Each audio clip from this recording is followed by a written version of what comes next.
ఇదివరకు గుడుంబా గబ్బుతోని గుప్పుమనే ధూల్పేట్ ఇప్పుడు గంజాయి డ్రగ్స్ కు సుతం అడ్డాగా మారుతాంది.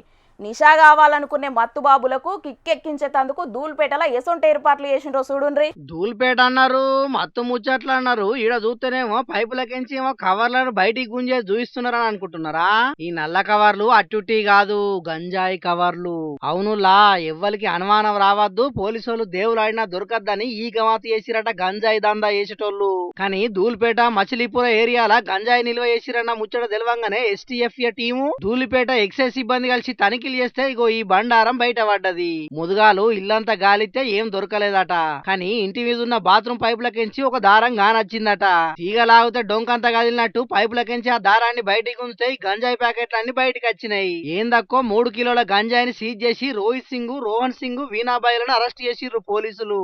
ఇక అదే ధూల్పేట పురాణపూల్ రోడ్లున్న మాధవ్ సింగ్ అనే మోతవారింట్ల కిలోన్నరకు మీదనే గంజాయిని పట్టుకున్నారు పోలీసులు. మాధవ్ సింగ్, అరుణ్ బాయ్ అనేటోళ్ళు ఇద్దరిని అరెస్ట్ చేసి ఆటోను సీజ్ చేసిరట.